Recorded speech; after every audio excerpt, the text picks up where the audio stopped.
¿Qué tal? Damos la bienvenida un día más a la tertulia número 62 ya, que grabamos un día 7 de agosto y que es un programa especial porque nos tomaremos un pequeño descansito.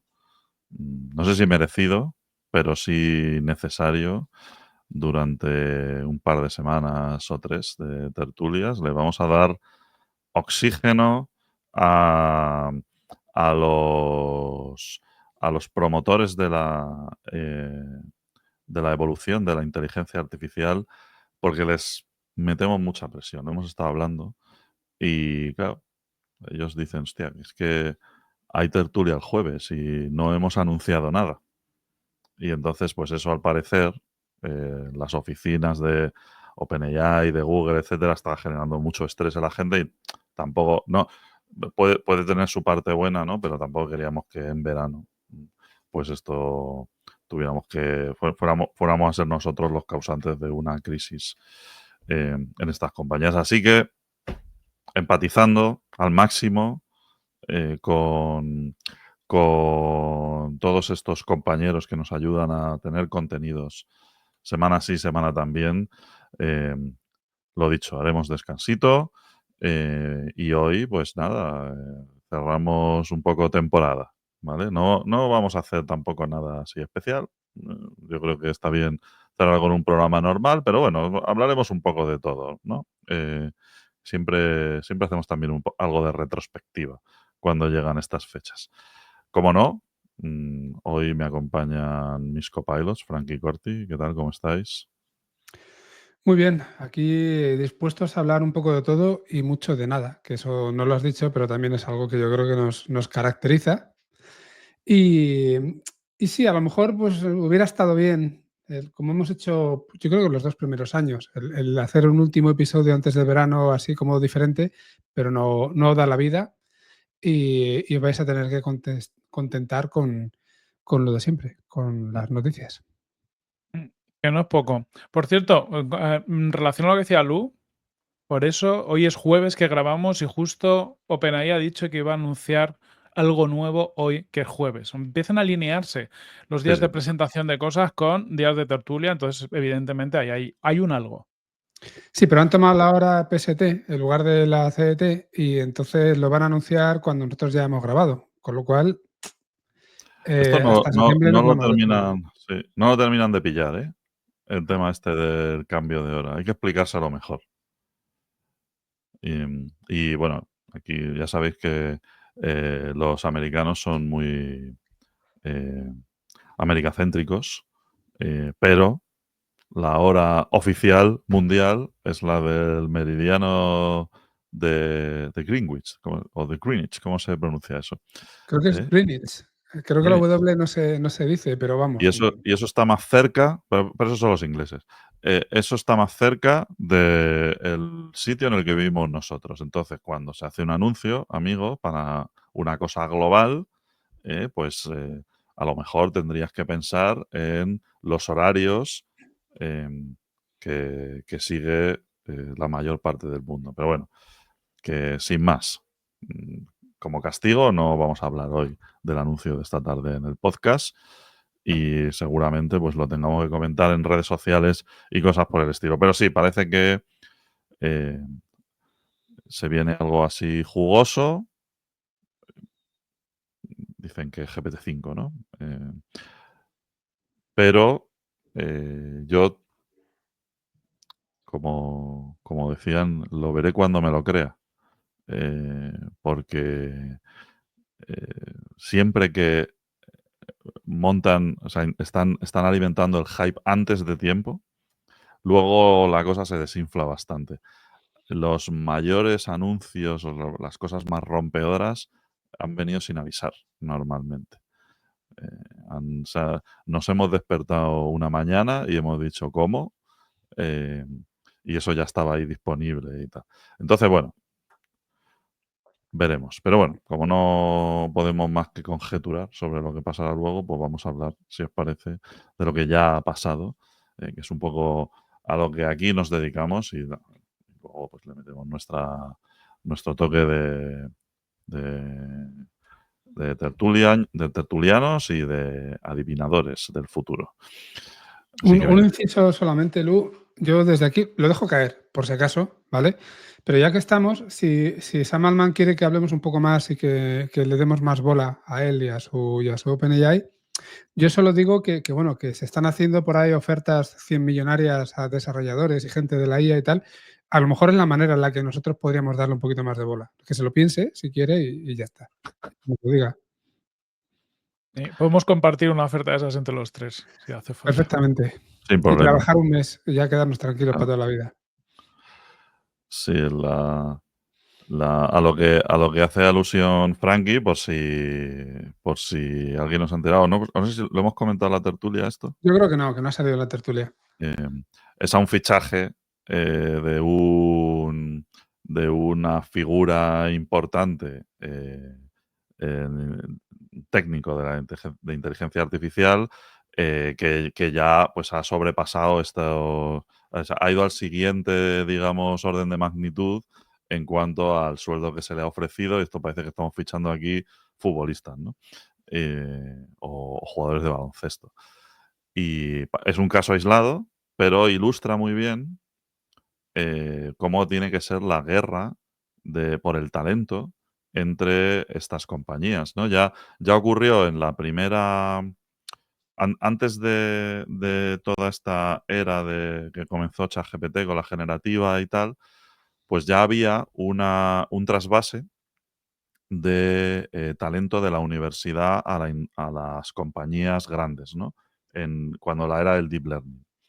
Y ahí esta gente que lo que quería era investigar y que no se fiaba y tal de, oye, no, yo que soy profesor e investigador y estoy muy bien aquí, además en una universidad americana de las top, pues tampoco es que vivan mal, ¿no? Y te llega los Google de turno, los Microsoft o lo que sea, dice, no, vente con nosotros. Y, claro, todo eso estaba por construir, ¿no? Y ya hubo un tema de fichajes millonarios ahí, ¿no? De que a Ian Goodfellow, no recuerdo si era concretamente él, ¿no? Pero que si le habían ofrecido un sueldo de $1.000.000 y cosas por el estilo. Eso es en la época aquella, ¿no? Y así consiguieron, a base de talonario, llevarse el talento de la universidad para el tema de la inteligencia artificial. Eso, evidentemente, pues subió seguramente de orden de magnitud con la generativa y ya no era traérselo de la universidad, sino robárselo al de al lado. Eh, yo y esto ha pasado siempre, en Silicon Valley y tal, ¿no? Lo de las inquinas estas o las guerras que se han montado entre las empresas grandes, entre las peleas entre los CEOs, ¿no? Por me estás quitando a la gente, ahora yo te voy a dar por otro sitio y tal, o te amenazo con que te cancelo, no sé cuántos. Pues eso siempre ha pasado entre Steve Jobs y Bill Gates y cosas por el estilo, ¿no? Y ahora ya es que directamente es que tiene que ser la jungla. Y hemos llegado al punto en el que ya a una persona pues le han se ha hecho público que le habían ofrecido un contrato de 100 millones, ¿no? Lo cual es una locura absoluta. Pero bueno, este es el tiempo en el que vivimos. Ya digo, es un caso aislado, pero ilustra lo que seguramente esté pasando con mucha otra gente en órdenes de magnitud por debajo, pero en cantidades millonarias, posiblemente. Así Bueno, que siempre habíamos dicho, ¿no? Muchas veces quejado de cómo puede ser que un futbolista gane no sé qué y un científico no. Pues mira, a lo mejor es que ya ha llegado ese momento en el ahí que lo por llevas. fin pasa eso. Que es lo que tiene, años después, pero pasa. Pues mira, a lo mejor es la salida para los futbolistas cuando ya terminan su carrera, se convierten en expertos en IA, que ahora es muy fácil conseguirlo, ¿no? Por lo que se ve por ahí, y consiguen mantener sus sueldos 100 millonarios. Sí, lo de cómo se expresan los futbolistas, hablando un poco de todo esto en las entrevistas y en las ruedas de prensa y todo esto, ¿no? Cuando hablan públicamente, yo creo que es un caso de estudio para generación de contenido que seguramente sea bastante bonito y que se podría hacer, ¿eh? Yo creo que, de hecho, creo que incluso ellos llevan bastante tiempo usando la IA antes de que molara. Porque ¿sabes esto de que cuando algo está generado con ChatGPT y tal, como que se nota? Ujú. Pues con los futbolistas es que es, vamos, eh, totalmente claro y explícito. O sea, le enseñan a hablar de una forma. O sea, es un proto-prompt engineering lo que hacen con esta gente. Sí. Así que igual valen, para dedicarse al tema. Venga, vamos con algunas noticias. Venga, Frankie, ¿qué nos traes por ahí? Bueno, pues imagínate, o imaginaos que llegamos a ese punto que hemos comentado otras veces en el que le dejamos a nuestro asistente basado en inteligencia artificial que haga la compra por nosotros. No me refiero ya necesariamente a la compra de alimentación, sino que le encargas, oye, necesito un monitor con tales características, búscame el mejor, en este rango de precio, con tal y cual, y que que me llegue a casa. Es algo que hablábamos además en uno de los últimos programas. Claro, la duda aquí es, ¿va a volver con el mejor producto, con el que realmente tú quieres, con la mejor opción o con lo primero que pilla? O bueno, si es la mejor opción, ¿cómo lo sabes, no? ¿Cómo puedes fiarte de esa compra que se ha hecho? Bueno, pues ha salido un paper en estos días que se llama básicamente ¿qué es lo que está comprando tu agente? Dejaremos la referencia. Y aquí, pues un grupo de investigadores ha creado una especie de sandbox de e-commerce que han llamado ACES y pusieron a competir a varios agentes de inteligencia artificial. De hecho, en concreto a Claude 4, a GPT 4.1 y a Gemini 2.5. Y los pusieron a competir en escenarios típicos de compras para evaluar eso, qué producto elegía cada uno de los agentes y por qué, que era casi lo más importante, ¿no? Lo más interesante aquí del estudio. Y los resultados pues fueron un poquito, vamos a decir, desconcertantes en algún caso. Con los mismos productos y con la misma instrucción, con el mismo objetivo que se le daba, pues cada modelo elegía unas cosas distintas. A veces, incluso, pues llegaban a ignorar un poco el precio que se les había pasado o la valoración del producto, algunas de las características, y era hasta en un 9% de los casos fallaban en test tan básicos como elige el más barato. ¿Vale?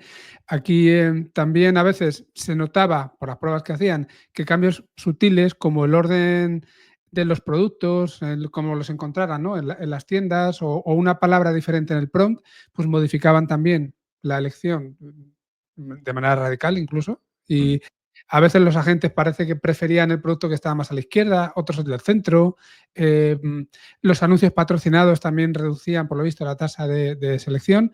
Pero si el producto estaba etiquetado como selección de la tienda, pues las probabilidades de que lo eligieran se duplicaban. Es decir, como nos pasa con las personas, ¿no? Si te dicen en la tienda, este es el mejor, pues te lo pillas. Y entonces, al final, ni compraban como humanos, ni compraban tampoco como agentes, aunque siguieran algunos patrones, ¿no? Ni compraban tampoco como podíamos esperar de lo que puede hacer un agente. Entonces, claro, hablábamos no hace mucho de si vamos a tener agentes de compras, de hecho, hablábamos, Corti, la semana pasada creo que era de Walmart, ¿no? Ellos estaban haciendo un sistema de agentes para dar soporte a la venta, pues decíamos, ¿y qué ocurre si hay agentes de compra? ¿Cómo se van a relacionar? Y dábamos un poco de vuelta a todo eso. Claro, en este experimento aquí lo que ocurre es, desde el punto de vista del comprador, la navegación ya desaparece, lo estás delegando en ellos, tú ya no le prestas atención y te fías de lo que te dan. Y eso, pues parece que hay cierta serendipia, si lo quieres ver así. Y el SEO ya no está dedicado a las personas, sino que está dedicado a los agentes. De hecho, ponían como término, creo, el AEO, Agent Engine Optimization. Ya sabéis que siempre cambiamos alguna sigla y ya está, tenemos algo nuevo. Pero claro, si estamos delegando y viendo un poco el comportamiento de los agentes, todas estas decisiones, ¿cómo sabemos que han considerado todas las opciones o las que consideraríamos nosotros? ¿Se han informado previamente para ver cuáles son los elementos que tienen que tener en cuenta? Si vas a comprar un monitor, ¿qué es lo que necesitas o cuáles son los criterios en los que te puedes basar? Y si cada agente además te da un resultado distinto, ¿en qué momento estás tú ahí realmente tomando las decisiones? ¿Quién se está adaptando, la gente a ti o tú a la gente? Que yo creo que es una cuestión bastante interesante en este punto. Para mí la promesa es que los agentes se tienen que adaptar a nosotros, pero igual lo que va a ocurrir de primeras es justo lo contrario. Entonces, bueno, pues esta es un poco la historia, los resultados, ya os digo, y no sé qué opináis al respecto del peligro que pueda haber, ¿no? En que haya modelos distintos que te den un comportamiento completamente distinto y que haya una caja negra en la cual no puedas tener la transparencia de saber qué criterios se han utilizado, se han seguido y por qué ese producto es el ideal para ti. Mm. O sea, yo veo aquí como dos grandes cosas. La primera es que, por todo lo que cuentas, parece que los agentes todavía no están listos para ser agentes que compren, ¿no? Es decir, parece que falta mucho. Y hay muchas tareas que le vamos a ir dando a los agentes donde parece que son simples y parece que van a poder desenvolverse sin a lo mejor un entrenamiento específico o sin haberse desarrollado mucho en ese área, y que en la práctica va a pasar como esto, ¿no? De que los ponga a funcionar y sí, son capaces de recomendarte un producto, pero a lo mejor sus recomendaciones peor de la que podrías hacer tú. Dices, ¿para qué quiero un agente si va a tomar malas decisiones por mí? Por eso las tomo yo solito, ¿no? O al menos sé lo que hay. Entonces yo creo que eso es un punto, ¿no? A partir de qué momento los agentes están preparados para una tarea, que también nos lleva a algo importante, es que a lo mejor aquí hay espacio para hacer esos desarrollos de nicho donde haya compañías que se centren en hacer un buen agente de compra, porque es un problema bastante más complejo de lo que parece a priori y la especialización tiene sentido. Y luego la otra parte que comentabas, que también es un buen melón, ¿no? Oye, ¿cuáles son los mecanismos de transparencia que nos tienen que ofrecer los agentes y la inteligencia artificial en general para posteriormente poder validar si las toma de decisión es adecuada o no? Porque encima, como hay mucha variabilidad en esa toma de decisión, como decía, ¿no? Distintos agentes toman distintas decisiones, seguramente el mismo agente en distintos momentos también tome distintas decisiones. En un entorno consumer, a lo mejor esto no es tan importante, aunque nos pueda interesar como consumidores saber por qué un agente está haciendo algo, pero claro, en un entorno corporativo esa trazabilidad es básica. Y a día de hoy, aunque hay gente que ha estado dedicando, ¿no?, inversiones y ha habido gente tratando, ¿no?, de ver cómo llevar esa trazabilidad a la toma de decisión de la inteligencia artificial, redes neuronales hacia atrás y entender por qué se toman decisiones, es algo que va a ser muy complicado de resolver. Así es. Y bueno, que son los grandes melones, ¿no? O sea, por un lado, eh, ser capaces de alguna manera, tener predictibilidad o controlar lo que hasta cierto punto, ¿no? Eh, cuál va a ser el comportamiento de un determinado agente. Es decir, si yo tengo un sistema que dejo que actúe de forma autónoma, eh, y que tome sus propias decisiones, pues normalmente, claro, dependiendo un poco, como decías tú, Corti, dependiendo un poco del ámbito, esto es más importante o menos, ¿no? Pero quiero tener, o tendemos a pensar que queremos tener cierto control sobre lo que ahí pasa. Y luego está la parte de la explicabilidad, que es un problema de toda la vida en inteligencia artificial. Es verdad que, aunque un LLM normalmente en el corazón de todo este tipo de cosas, ¿no? Eh, es una red neuronal gigantesca, donde no se sabe muy bien, mm, qué es lo que pasa dentro, ¿no? Y hay esfuerzos por intentarlo, pero claro, son tan grandes y tan complejas y tal, que es difícil, ¿no? Pero por otro lado, también es verdad que con los grandes modelos de lenguaje han aportado capacidad, de explicabilidad en in and out, porque se guían por reglas muy claras que vienen en el lenguaje natural, son capaces de generar lenguaje natural, o te tienes que fiar de que lo que te estás diciendo. Tú le preguntas, ¿qué has hecho? Dices, mira, mira, todo esto. Y, ahí está el melón, ¿no? Es decir, ¿cómo consigo yo eh, tener esa observabilidad sobre lo que está haciendo el sistema, ¿no? Sobre la primera parte de lo que sería el gobierno, ¿no? O sea, bajándolo más a tierra, la configuración. Creo que ahí, eh, nos hace falta no solo le hace falta un cambio a los agentes, sino que nos hace falta un cambio a nosotros de paradigma en nuestras cabezas sobre cómo son los sistemas con los que estamos interactuando, ¿no? Cuando tú, em, abrazas la potencia que tienen estos sistemas, ¿no? Eh para resolver tareas que antes no se podían resolver y la robustez que tienen, etcétera, abrazas una cierta renuncia a lo que es el determinismo y a lo que es el control absoluto sobre lo que hace el sistema. Tampoco lo tenías antes, ¿eh? Es decir, lo que pasa es que es verdad que, o sea, antes tú cuando usabas, por ejemplo, una tool que te, yo qué sé, para hacer una automatización, ¿no? O un CRM que te permitía hacer aquí un pipeline, un workflow y tal, es todo como muy, en el papel es todo muy determinista, pero está restringido por las propias variables que tiene la herramienta, ¿no? Entonces tú, de alguna manera, te bajas a tierra a eso y dices, bueno, con este conjunto de herramientas, ¿qué puedo hacer? Aquí es el caso contrario, quiero decir, bueno, claro, en el caso determinista, pues cualquier cosa que se salga de ahí directamente va a fallar o no la vas a poder hacer. Y en el caso de los agentes, como que cualquier cosa es posible, ¿no? Pero tienes que conceder, por otro lado. Es decir, la robustez es enorme porque cualquier cosa que le pases te va a responder y lo va a intentar resolver, pero hay una renuncia que es a que, bueno, tengo el control absoluto sobre lo que pasa ahí, ¿no? Entonces, cómo nos relacionamos con estos sistemas es algo que todavía estamos buscando. Entonces, esta idea de, no, no, es que si yo le digo en el prompt que haga concretamente esto, eh, ya lo tengo atado, ¿no? Porque, claro, le estás sometiendo a un universo tan complejo que tú no puedes resolver toda la incertidumbre en un prompt, ¿no? Entonces, esa idea que tenemos, no, no, claro, es que si yo le digo que aquí vienen 4 y que sume 3 y que si es amarillo que lo pase por este otro lado, ya tiene que hacer eso. No, claro, pero es que tú no estás describiendo la realidad completa. Él se va a encontrar muchas más cosas, ¿no? Es muy difícil eso.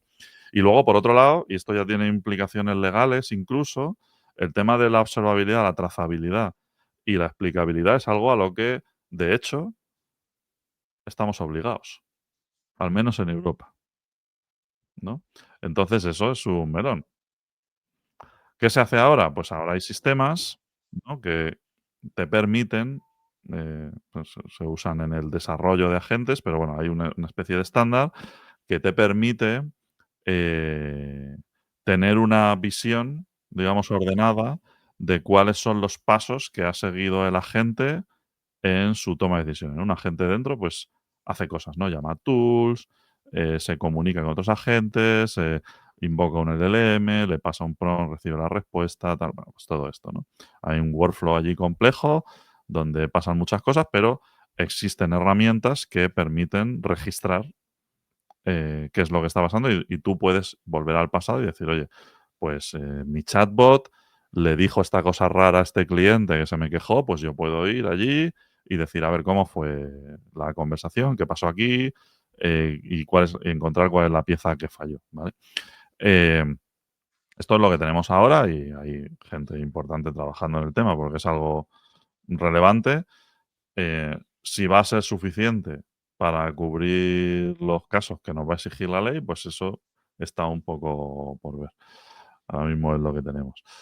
Yo creo que, vamos, como conclusión final, yo creo que nos hace falta desarrollar más los agentes, eso está claro, pero estamos en ello. Pero sobre todo nos hace falta a nosotros cambiar un poco el modelo mental. Porque si quieres esa potencia, tienes que renunciar a cosas, eso seguro, seguro. Habéis dicho los dos muchas cosas interesantes. Voy a ver si rescato varios de los temas que habéis sacado. Empezando, si quieres, por lo último que dices, Lu. Estoy de acuerdo que nosotros también tenemos que adaptarnos y a lo mejor un primer grado de adaptación, y es con independencia de este experimento, que entiendo este experimento concreto, ¿no? Pero el primer grado de adaptación está en dónde ponemos el alcance de lo que estamos, de las herramientas que estamos diseñando, ¿no? El objetivo final de estos agentes deberían ser comprar y que me llegue a casa y ya está, y luego justificarlo incluso, o el objetivo debería ser, como un poco apuntaba Corti, recomendar. A lo mejor yo simplemente le doy la tarea de búscame el mejor producto o dame un ranking de los 3 mejores, me explicas por qué y luego ya yo tomo la decisión. No te digo que lo compres, pero has hecho un paso previo donde yo te habilito esa decisión. Claro, ese por qué implica esa explicabilidad, a lo mejor puede ser más fácil o no. Como decías, hay mecanismos ahora mismo con los LLMs para que nos digan el por qué han llegado a una conclusión, más o menos. Como mínimo, tener una traza de ese proceso, pues mira, ha hecho esto, esto y he utilizado estos criterios, a ti ya te ayuda, te puede servir para más o menos tener una idea si lo que te ofrece como recomendaciones es adecuado o no, o incluso tratar de cambiarle el paso. Ya estamos en iteraciones y estamos en lo que decimos muchas veces, más que automatización, seguimos estando los humanos en medio. Yo creo que eso nos va a seguir ocupando durante muchísimo tiempo para todos los temas, profesionales y personales. Y luego me lleva también un poco de lo que estabais comentando a pensar, si hablábamos el otro día, recuerdo lo de Walmart, ¿no? Lo de esa interfaz que se comunique con agentes. Hemos hablado durante muchos años, sobre todo hace años, del e-commerce, cómo pasó a ser el diseño responsive first, ¿no? Donde empezamos a diseñar pensando directamente en el móvil y luego ya casi diseñar para el resto de la web. Pues igual vamos a llegar a un punto donde haya, no sé si un agent first, pero sí donde pueda haber un sistema que, identificando en función de si lo que llega a un agente es un agente o una persona, te pueda ofrecer dos interfaces distintas con dos formas de contar las cosas distintas, porque al final, si te ve una persona, a lo mejor tienes que seguir utilizando esa persuasión emocional, ¿no? Un storytelling distinto de si te llega un agente y lo que le tienes que ofrecer son catálogos estructurados, legibles por ellos, entendibles y sin adornos, ni distracciones, ni leches. Entonces, puede haber una forma de que diseñes pensando en cómo influir en los modelos cuando te llega la gente y otra forma de que diseñes pensando en cómo influir en las personas, que es lo que se está haciendo a día de hoy. Entonces, esto me lleva a pensar, desde luego, que estamos muy lejos de la solución y que sigue habiendo un camino en el que la automatización total, vuelvo a este punto, todavía queda lejos. Sí. Y además hay muchos sisis en el camino, ¿no? Por ejemplo, Claro. esto que dices de, oye, pues ahora empezamos y sale en varias conversaciones a pensar que muy seguramente a futuro pues haya interfaces para agentes, interfaces para humanos. La única gran experiencia que tenemos en el fondo con una especie de agente que rastrea información como un humano, que es el Google Bot, que no es un agente, es otra cosa, pero es un bot. Ujú. Pero, por ejemplo, en el caso de Google, acaban decidiendo que es que no querían un tratamiento especial. Lo que querían era recibir la información exactamente como los humanos. Y en el caso de los agentes puede tener sentido porque son IAs que están entrenados con información para humanos. Si no, habría que a lo mejor replantearse cosas. Entonces, muy seguramente va a ir habiendo decisiones de diseño, no sé si por cada proveedor de tecnología o de agentes o porque se vayan consolidando como estándares de mercado, donde habrá posibles caminos donde tengamos esa web con distintas interfaces. Incluso en ese caso puede haber hasta distintas interfaces para distintos agentes, o sea, pues, si nos volvemos locos, o puede ser que no. O sea, puede ser que al final la web se consolide como una web para personas y los agentes tienen que convivir con ello. Y también hay una premisa máxima que estamos como siguiendo todos, que es que todo pasa por agentes. Yo creo que es una parte muy fundamental, pero también creo que vamos a encontrar espacios donde no tienen sentido o la promesa que parecen traer a lo mejor no se va a cumplir o al menos no durante mucho tiempo. Entonces también iremos viendo todo esto. Porque, lo digo porque estamos en el año en el que parece que todo mañana va a ser un agente y luego Eso según es. vamos avanzando, ostras, vamos a ir viendo. Resulta que no era tan fácil, ¿no? Em, También porque nos estamos planteando, o sea, forma todo esto es un poco el rollo también de cómo se está desarrollando, todo el asunto de la inteligencia artificial, ¿no? Que, esto, claro, tiene la promesa es la de algo tan potente y tan, digamos, disruptivo, que nos planteamos resolver la ecuación completa de primeras. Y el tema de los agentes es potentísimo, bajo mi punto de vista, pero, yo intentaría empezar pequeño. Es Ujú. decir, eh, a la pregunta, ¿los agentes sirven de algo o es un bluff o es muy difícil, no vamos a llegar? Bueno, pues yo puedo responder que hay agentes que están en producción y que hacen cosas, especializadas relevantes y resuelven problemas y le quitan mucho trabajo a la gente.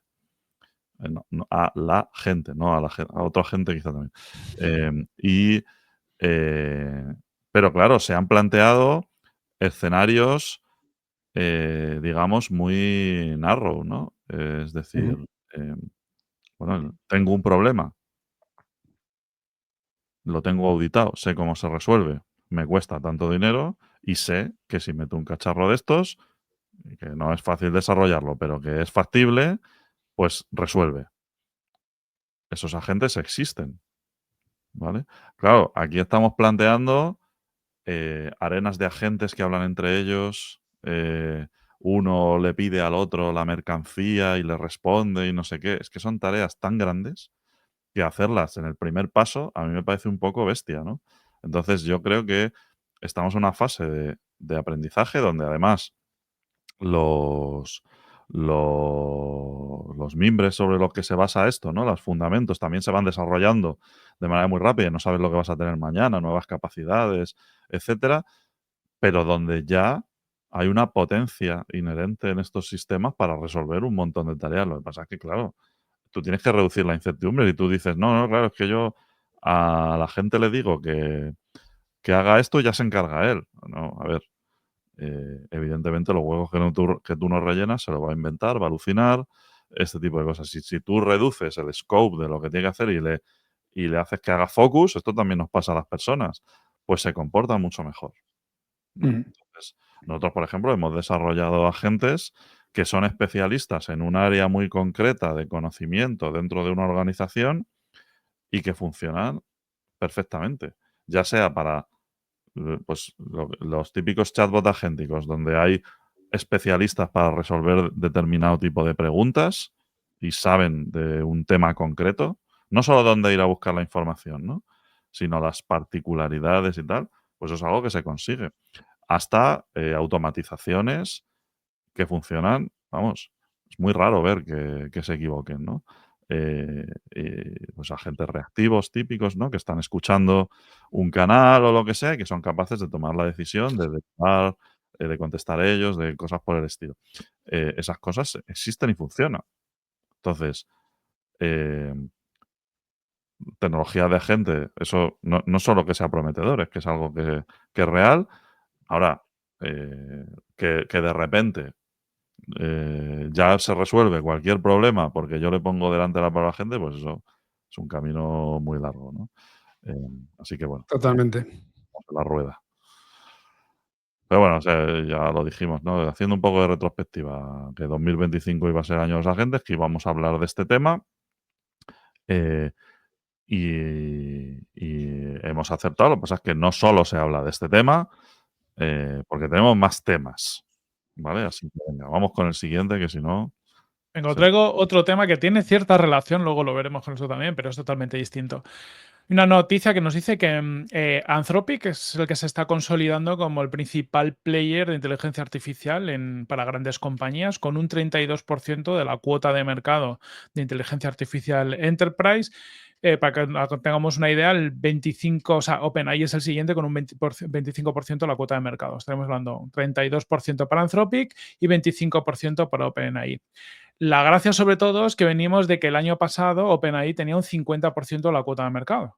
Esto lo que quiere decir es que Anthropic se ha puesto muchísimas las pilas y un poquito en comparación estamos viendo que OpenAI y Meta están bajando como proveedores de enterprise, mientras tanto Anthropic y Google están subiendo. Las causas, pues bueno, pueden ser muchas y muy distintas, pero yo os traigo como dos grandes conclusiones. Una es que al final hay un caso de uso muy claro con todo esto de la IA en las grandes compañías, que es el código, el desarrollo de código pues con asistentes que ayudan, ¿no?, al desarrollo del código. Y iCloud, ¿verdad, Lu? Creo que es, bueno, se está saliendo y está teniendo una buena posición. Entonces ese caso de uso está ayudando muchísimo. Y luego supongo que toda esta parte que estamos hablando, ¿no?, de los agentes, Anthropic con los MCPs, un poco esta visión que ellos están empujando mucho, pues muy seguramente haya estado resonando más pues, con los líderes de las compañías o están haciendo que les encaje mejor que otras soluciones. Tampoco es que sea ultra mega relevante en el sentido que al final vamos a ir viendo una batalla y seguramente con el tiempo estas posiciones van cambiando. Pero claro, como casi siempre estamos todo el día hablando de OpenAI, mola ver también que cuando hablamos ya de generar economía, ¿no?, de ingresos y de soluciones un poquito más enterprise, pues que hay una batalla bastante fuerte y que OpenAI no se lleva el gato al agua, sino que estamos en este caso ya viendo cómo Anthropic está liderando. No sé Mm. cómo lo veis por ahí. Así es, este shift además ha tenido lugar en muy poco tiempo, lo cual es algo a tener en cuenta, ¿no? Que aquí las cosas en el ecosistema este pueden pasar de la noche a la mañana, ¿no? Y Ya hemos visto que bueno, golpes en la mesa, ¿no? Tremendos en los últimos años, ¿no? Que de repente alguien pues, se ponía el primero y digamos que como todavía no tenemos grandes sistemas de inteligencia artificial que eh, nos apalanquen con un proveedor y tal, es fácil el cambio y entonces la gente coge y dice, ah, sí, pues este mes damos de baja esto y damos de alta esto otro. Esto es fácil, ¿no? Todavía para las compañías, sobre todo cuando se usan servicios de suscripción, porque los servicios de suscripción te habilitan esto. Y lo que ha hecho Anthropic concretamente, que es la mayor... Aparte de que han mantenido una visión a lo largo del último año, mucho más centrado en Enterprise y tal, pues lo que tú has dicho de MCP, que al final consiguieron que fuera un estándar de facto y que lo abrazase la competencia, etcétera. Pero MCP es una cosa todavía que es incipiente y que está por ver el valor que aporta, porque realmente, claro, o sea, bueno, ya lo aporta, pero que al final es algo que es muy técnico y requiere de que abraces la IA de manera muy fuerte si quieres hacer grandes sistemas con esto, tiene sus problemas de seguridad, etcétera, cosas, eso está creciendo, ¿no? Pero bueno, Anthropic se colocó ahí. Pero sobre todo, en los últimos meses, lo que ha ocurrido es Cloud Code. En la guerra esta de la batalla por la programación o el desarrollo de software basado en agentes, y aquí tenemos un claro ejemplo de comportamiento agéntico que aporta altísimo valor, eh, pues empezaron los cursos, los windsurf, etcétera. Bueno, antes generando mucho hype Devin, hemos hablado aquí en el podcast de la caída de Stack Overflow y tal, por el tema de ChatGPT y todo esto, pero en un momento dado, cuando parecía que todo iba por un camino determinado, eh, que era el de, bueno, yo tengo un IDE es un entorno de programación, digamos, ¿no? Que me da capacidades agénticas, ¿no? Ya integradas, ¿no? Y yo entonces me voy a esa herramienta, aprendo a usarla y voy a ir mucho más rápido, voy a programar más cómodo, con más seguridad, etcétera. Pues ellos han sacado una propuesta diferente junto con un modelo muy bueno o una familia de modelos que son los Sonnet y Opus 4 muy buenos haciendo código y ha habido un, digamos, salto cualitativo. ¿Vale? En la experiencia de programación agéntica.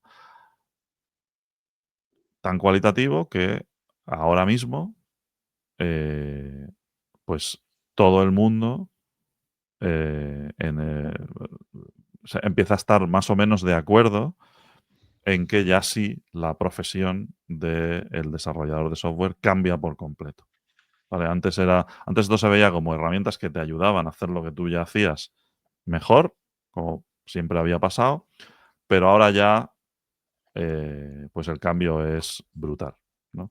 La manera en la que tú te puedes relacionar a la hora de construir soluciones con una inteligencia artificial de este tipo es más la de tener un compañero con el que discutes la solución y que luego además sabe un montón sobre particularidades técnicas, etcétera, sobre buenos patrones de diseño, sobre cosas que muchas veces o los programadores o no las conocíamos, ¿no? Porque no se puede saber todo, o directamente no tenías el tiempo o la capacidad o el permiso para ponerlas sobre la mesa, ¿no? Ahora mismo la cosa ha cambiado muchísimo y los principales culpables del último gran cambio son Anthropic con su solución de Cloud Code y sus modelos Opet y Sonnet 4, que ya tenemos 4.1, o sea, que nos siguen desarrollando. Y lo que ha ocurrido también es que no ha habido respuesta de la competencia. Entonces, durante 3-4 meses, no tener una respuesta clara por parte de la competencia significa comerte el mercado. Eso es así. Y eso es lo que ha pasado, básicamente. Así que nada, bueno, aquellos de nuestra audiencia que tengáis relación con el mundo de la programación y no hayáis probado todo esto, no estéis al día de Cloud Code, pues yo os recomiendo que os subáis al carro cuanto antes, porque esto ya sí es el futuro, amigos. Mira, en línea con esto, esta noticia de lo de Anthropic salía en un report de Menlo Ventures y justamente en ese report también hablaban de algo relacionado con lo que tú has comentado y es que casi todo el mundo con el tema de la IA lo que está es queriendo utilizar el último modelo. La gente no optimiza pricing, lo que hace es, sale pues esto, sale una nueva modelo de cloud que te sirva para algo mejor, te vas a cambiar. Sale no sé qué que se demuestra que es mejor, te vas a cambiar. Entonces, al final también es algo que en el mercado lo tenemos que tener en cuenta, que la gente no está buscando ahora mismo optimizar 3 euros, sino que está optimizando usar lo último y lo que les permita tener más productividad desde un punto de vista de hacer más cosas.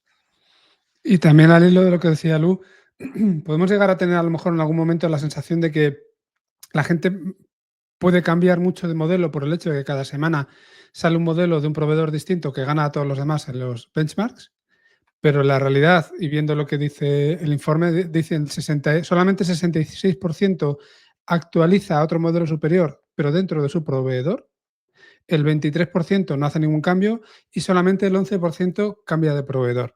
Con lo cual, da una idea de o da pereza o confías mucho en lo que ya estás utilizando y el siguiente modelo va a ser mejor. Y lo que tú dices, Corti, en cuanto sale, además, aunque sea más caro, te da lo mismo, te cambias porque sabes que te va a dar un mejor rendimiento, ¿no? Un mejor resultado. Y bueno, pues las empresas en ese sentido no están maximizando el ahorro, sino precisamente el resultado. Es un tema que Eso me es. resulta interesante. Además, como el switching cost es bajo, o sea, en el sentido de, oye, al final en el fondo, y simplificando mucho, pero las interfaces de uso son bastante similar casi todas de ellos. Las interfaces tipo API, pues también son bastante similares y demás. A lo mejor cuando cambies un modelo por otro, pues seguramente tengas que ajustar en sistemas más complejos con guardarraíles, con ploms y tal, pues tendrás que actualizar cosas.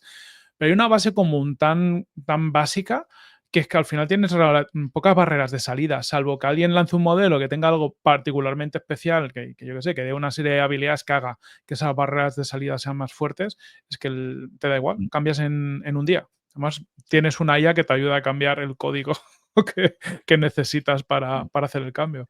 Sí. O sea, no hay vendor locking, se tienen que inventar algo y estarán en ello.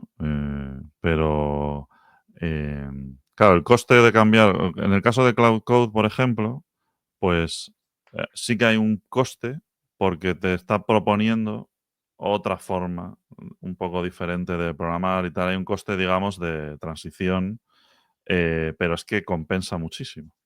Entonces, claro, ahí pues, o sea, si te da pereza, eh, realmente no estás siendo capaz de evaluar lo que te vas a ahorrar después, porque es una inversión pequeña, ¿no? Y bueno, pues yo creo que es lo que ha pasado con Anthropic. Estábamos en un punto y luego sí que hay con Anthropic, con Cloud Code, pues sí hay un problema, entre comillas, de que eso les puede traer problemas, pero bueno, su apuesta y ahora mismo están ganando de model locking, ¿no? Lo que tú pierdes al cambiarte de un cursor o de un Windsurf a la experiencia de programación con Cloud Code es que en Cloud Code solo puedes usar los modelos de Anthropic. Y en la otra propuesta, pues la idea era que tú pudieras elegir el modelo y que hubiera un catálogo lo más nutrido posible, ¿no? Em, es curioso que contamos la historia hace unos pocos podcasts, ¿no? Que esto ha provocado la caída de grandes operaciones de compra de empresas y de operaciones, digamos, mm, que tenían un tinte estratégico en cuanto al posicionamiento de gente como Microsoft, OpenAI, Google, etcétera, en el mundo de la programación agéntica, como la compra de Windsurf, y que se han ido al traste totalmente por este movimiento. Y claro, eh, da una idea de la volatilidad de todo esto y de lo que puede cambiar la foto de un día para otro. También eso a la gente le da mucho miedo, ¿no? Eh, pero bueno, para el consumidor final, o sea, para el programador en este caso, esto es maravilloso. Totalmente. Otra cosa que veo, ya si queréis, última reflexión y pasamos a la siguiente noticia. Em, lo que se está viendo cada vez más es un tema de especialización de los modelos. En este caso, Anthropic parece que se está imponiendo en esta parte de generación de código o de ayuda con el desarrollo. Hay otros modelos que se están tratando también de especializar en algunos campos y algunos que quizás se están especializando en ser generalistas, que para mí es otra forma de especialización, ¿no? En tratar de resolverte un poquito absolutamente todo. Desde el punto de vista de negocio o incluso de construir un producto que tome como base alguno de estos modelos, también es un problema con el que tienes que lidiar. Tengo que andar cambiando cada 2 por 3, tengo que tener una arquitectura que me permita hacer ese switch, tengo que andar, si cambio de modelo, tengo que cambiar los prompts, por ejemplo, que gobiernan todo. Hay un montón de interrogantes todavía ahí que estamos aprendiendo durante el proceso y no sé, le daba vueltas porque además precisamente he escrito hoy un post para LinkedIn relacionado con este tema y para mí, conclusiones rápidas es, no hay que buscar el modelo perfecto, sino el modelo adecuado para resolver cada una de las tareas y tienes que pensar desde ese punto de vista, ¿qué necesito yo? Y por tanto, no obsesionarte con los benchmarks, sobre todo estos generales como el de MMLU y todos estos que sí, puede ser que el nuevo modelo de cuando salga hoy GPT-5, ¿no? Sea el mejor de todos ahí, pero ¿es el mejor para lo que yo necesito? ¿Tengo que hacer ese cambio ahora o me espero a otro momento? Necesitamos centrarnos en ese rendimiento y sí, a lo mejor desde mi punto de vista, tenerlo todo preparado para poder cambiar el modelo por rapidez, no necesariamente a lo mejor para otro vendor, pero sí por un modelo del mismo vendor que sea superior, ¿no? Con el mismo enfoque también, la misma especialización, pero que sea superior. Si no, al final, muchas veces lo que nos encontramos, y vosotros lo sabéis, es con casos donde hay mucha parálisis por análisis. Es que como esto va a cambiar, no hago nada. Pues chico o chica, te estás quedando atrás. Y eso también hay que tenerlo en cuenta. Y lo hemos dicho siempre, una decisión y una estrategia es no hacer nada. Pero siempre y cuando sea porque pienso que para mí va a ser mejor no hacerlo, no porque no tomo la decisión al final. Claro, eso es algo muy humano y muy normal, pero es que el signo de los tiempos ya es otro, ¿no? Mm, Entonces hay que acostumbrarse a esto. A mí, por ejemplo, me pasa en las cuestiones técnicas, pues eh, y no solo en las técnicas, ¿no? Pero bueno, aquello a lo que yo me dedico, pues lo que tú sabías que vas a estar, lo que te dicen siempre, ¿no? Tú vas a tener que estar estudiando toda tu vida, ¿no? Pero claro, la cadencia era otra. Es mm, decir, yo o cambio, no, ahora me dedico a la ciberseguridad, pues me hago un máster de no sé qué y reoriento mi carrera. O ahora ha salido esta nueva ha salido React, ¿no? Que revoluciona el front. Pues me formo en esto y esto va a ser mi futuro en los próximos 10 años. Es que eso ya no es así, ¿no? Ahora digamos, cadencia de actualización de los contenidos, de cómo funcionamos, incluso de los procesos, es muchísimo más corta y hay que acostumbrarse a esta nueva realidad. Y no todo el mundo abraza esto con alegría, ¿eh? Hay gente mm. que dice, hostia, a mí dejarme en paz. O yo ya hice una inversión, ¿no? En la época anterior y ahora que todo esto se va a la basura, por ejemplo, el tema de la programación, hostia, quien ha aprendido solo a programar y ahora eh, pues hay programadores que esto ha ocurrido, ¿no?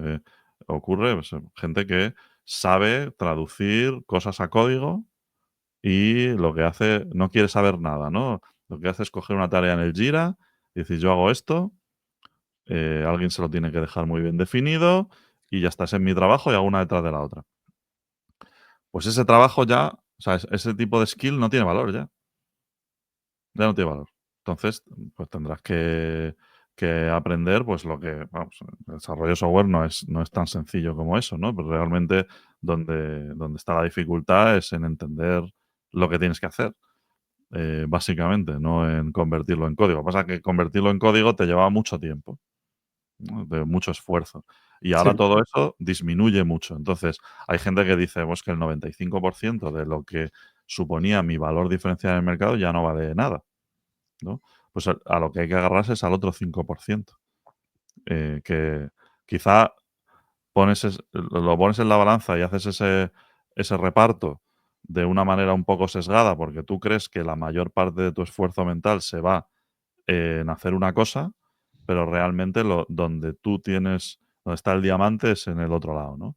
Y hay que reconciliar esas dos cosas, porque, o sea, estamos en un punto, al menos en el mundo de la programación, que es donde yo creo más impacto está teniendo a nivel laboral el tema de la inteligencia artificial, estamos en un punto en el que aquello que nos llevaba la mayor parte del tiempo, ya no tenemos que hacerlo. Entonces ahora hay que encontrar cómo explotamos lo otro, ¿vale? Sí. Y hay mucho que explotar ahí, ¿eh? Esta línea, el otro día Sam Altman publicado un tuit que decía como que estamos entrando en la era fast fashion de los SaaS, ¿no? Ujú. Que tiene mucho que ver con esto, que es verdad que ahora ya no es solo con las ayudas de código, sino pues con los Lovable y todo este tipo de sistemas. O sea, el pasar de idea a tener un producto funcionando, o sea, ya no voy a entrar en ponerlo en producción que escala y tal, que hay muchas otras cosas, ¿no? Pero Mm. eso que llevaba muchísimo tiempo, muchos recursos y tal, que era, tengo una idea y construyo un producto mínimo viable para testarlo y lanzarlo al mercado, eso ya es algo que puede hacer hasta un no programador.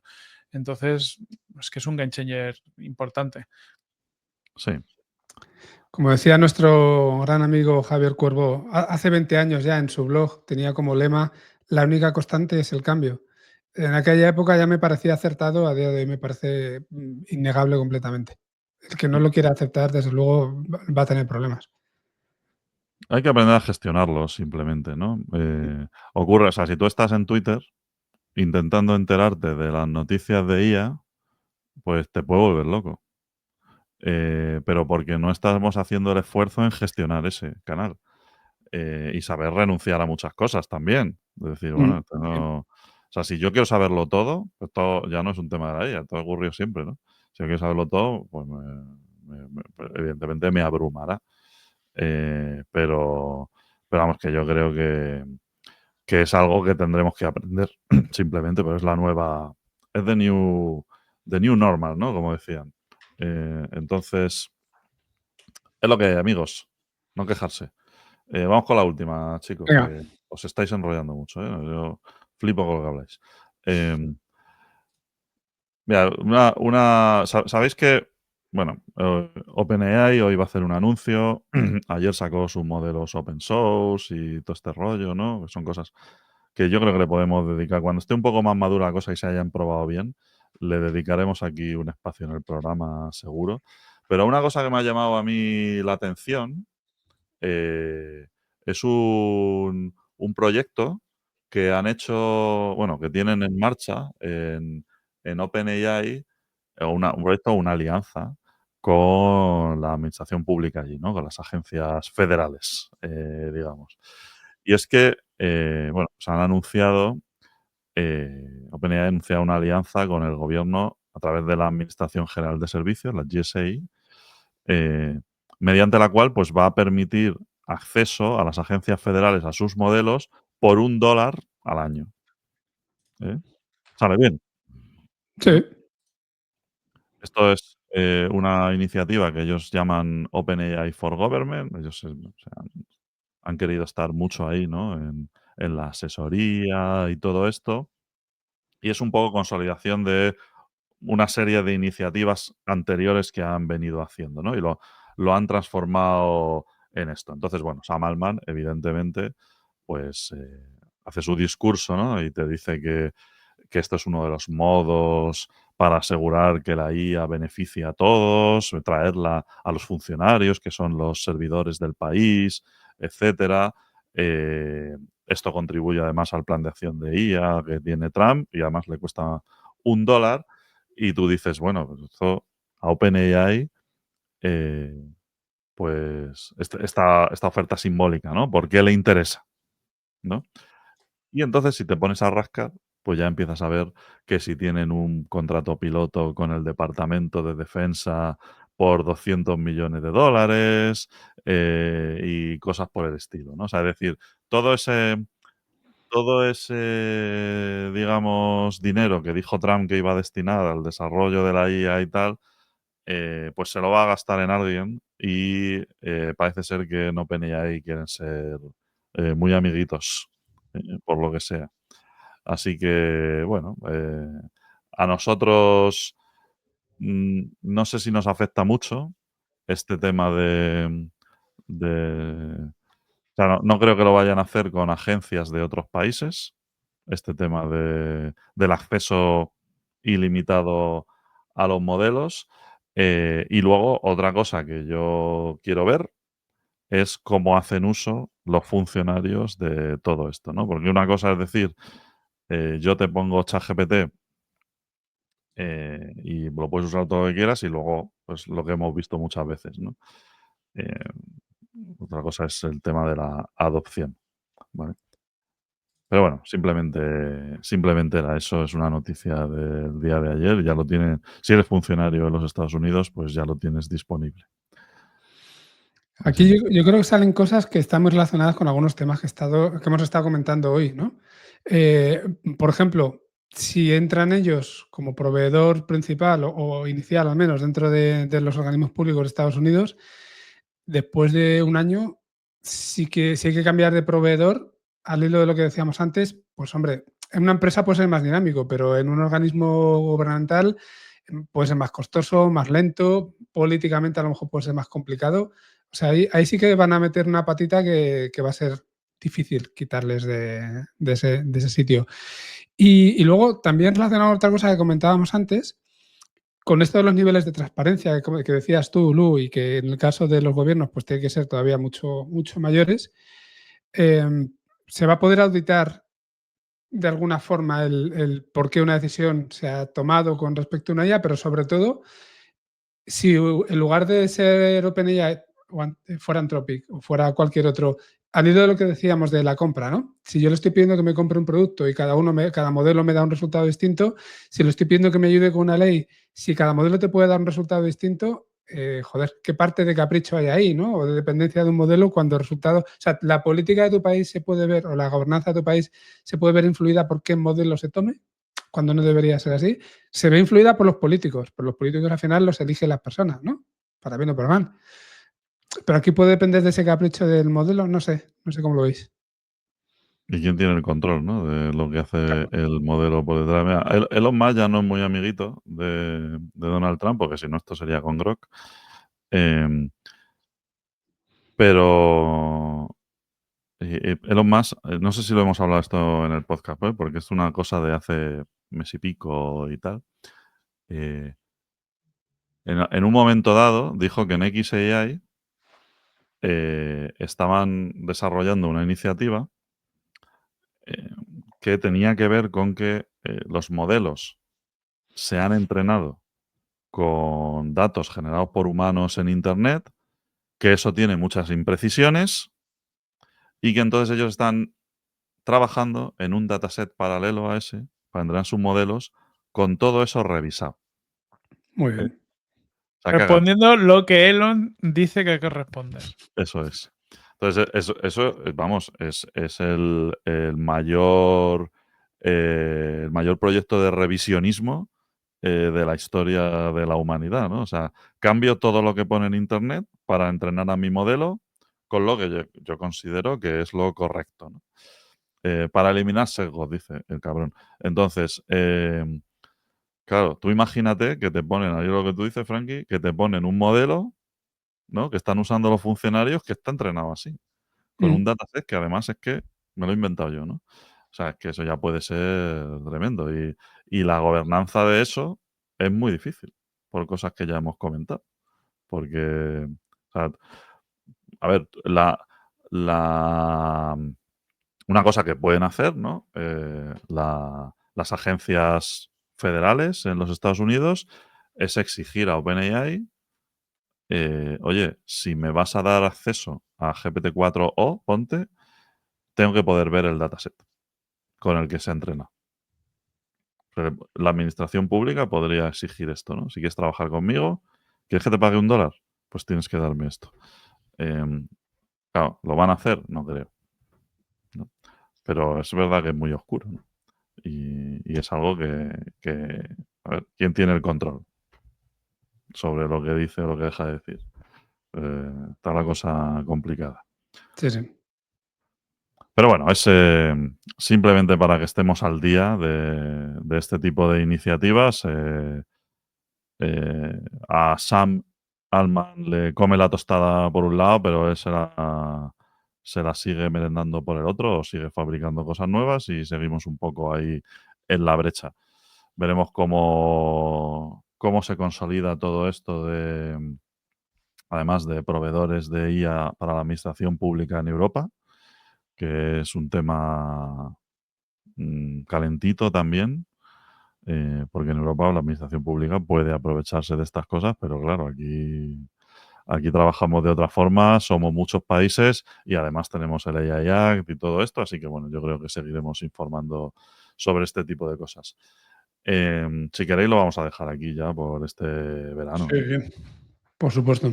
Ya llevamos una horita, yo creo que está bien. Nada, luego en Twitter y en LinkedIn y todo esto, cuando digan algo esta tarde los de OpenAI, comentamos si queréis. Seguimos, habrá cositas que contar. Así que nada, bueno, gracias a la audiencia por llegar hasta aquí. Volvemos en finales de mes o en septiembre. Y también gracias a vosotros, chicos, por acompañarme. Y nada, que paséis un feliz verano. Igualmente, un abrazo muy Gracias a fuerte. vosotros y un abrazo para todos. Hasta luego. Adiós.